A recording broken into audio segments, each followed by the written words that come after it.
Hi, I'm particularly excited about the bread we're going to start making today. It's very easy to make. It tastes as good or better than any whole grain bread I've eaten, and it's ridiculously good for you. This bread is made with whole spelt flour. Spelt is an ancient variety of wheat, and it's leavened with wild yeast, or sourdough starter. I haven't tried making it with instant yeast, but I think that would probably work also. There's a lot to be said about the virtues of baking with whole spelt and sourdough starter, but I'll save that for the text of the website, and I'll include links to more resources. I will mention now, though, that while spelt is higher in protein and lower in gluten than the commonly used wheat varieties, it's not gluten-free. However, many people who have wheat allergies or wheat sensitivities can eat bread made with spelt flour without any problems. The other thing that's great about spelt is that it has a unique, mellow, nutty flavor that's really wonderful and has none of the bitterness commonly found with conventional whole wheat bread. So I'm on a major spelt kick now and really enjoying it. So let's get on with it, shall we? Now I've already measured out most of the ingredients. On the website I've listed the ingredients in grams and volume, but hopefully you have a scale, because I think it's important to get the moisture level of the dough close to what you'll see here. If you don't have a scale, don't worry about it. Hopefully you'll be able to see in this video what the dough consistency should look like, and even approximating the dough consistency ought to produce a great tasting loaf anyway. The first thing I do is add water to the mixing bowl. This is 350 grams or a cup and a half of water. Then I mix in a little sweetener. Now the sweetener gives an added boost to the yeast. With 100% whole grain recipes, any boost to the yeast to assist in the rise can be really helpful. You can use 3 tablespoons of honey. I happen to be using something called agave. It's a sweetener made from a cactus plant. Agave is actually sweeter than honey, so instead of using 3 tablespoons, I'm just using a couple.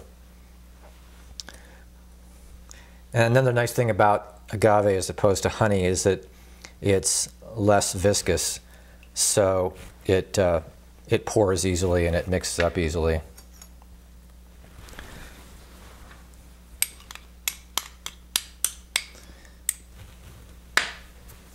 So mix that into the water a little bit. And then I'm going to mix in the starter. And a quarter cup of sourdough starter is all you need. And depending on how much of a purist you want to be, you can take starter from your batch of white flour starter, or if you're maintaining a whole wheat or a rye starter, you can use that. I'm in full-on purist mode here, so I'm going to use a spelt starter, which I made by just feeding my white starter with spelt flour a few times.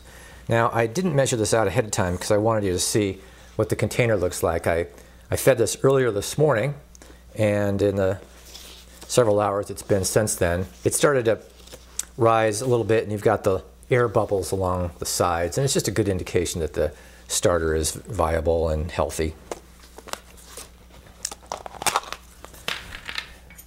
The other way you can tell, of course, is just when you stir it with a spoon, you can see it's all full of air bubbles and kind of poofy. So we'll take a quarter cup of this.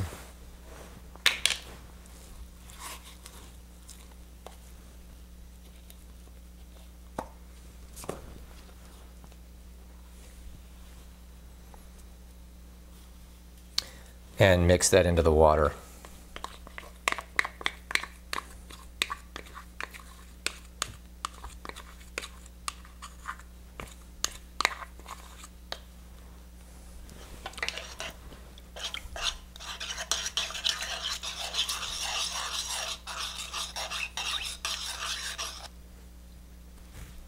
Now I'm simply going to add the flour, which is already measured out, and I just have to add the salt to it. This is 10 grams of salt.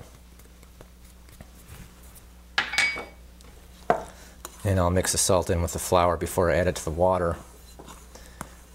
Now this is 530 grams of spelt, which equates to about 5 cups of well fluffed up spelt flour. This is a lot more flour by volume than you would typically see in a wheat flour no-knead recipe, for example. Spelt doesn't need as much water as an equivalent volume of white flour to get the same consistency.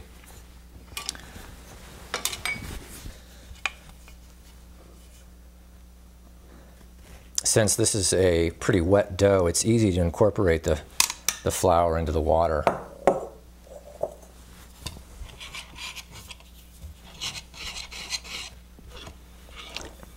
Really only takes maybe 30 seconds or a minute to mix it well.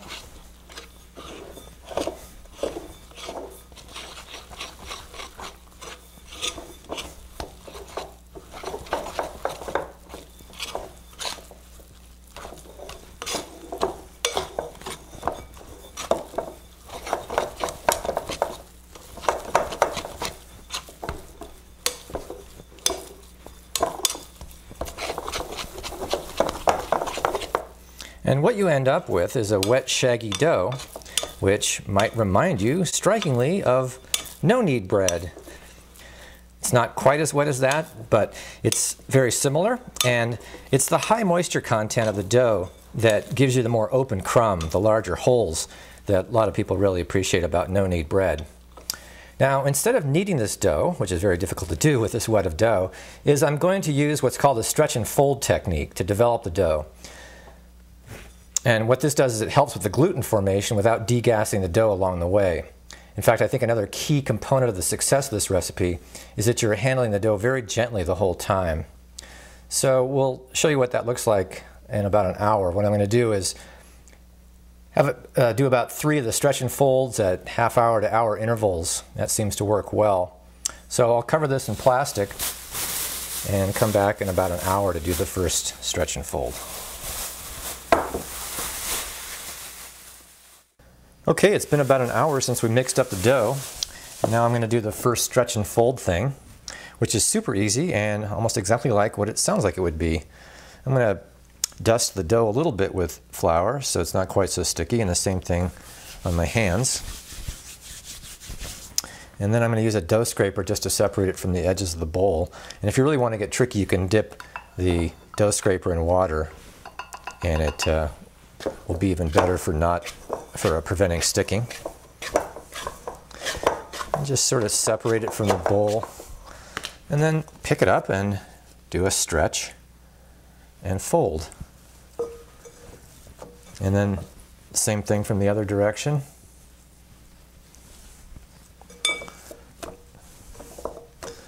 And there you have it.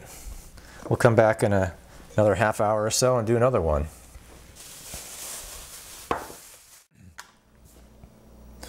All right, I'm not quite sure why I'm showing you a second stretch and fold, because it looks just like the first, and I sure won't subject you to a third one, but here we go.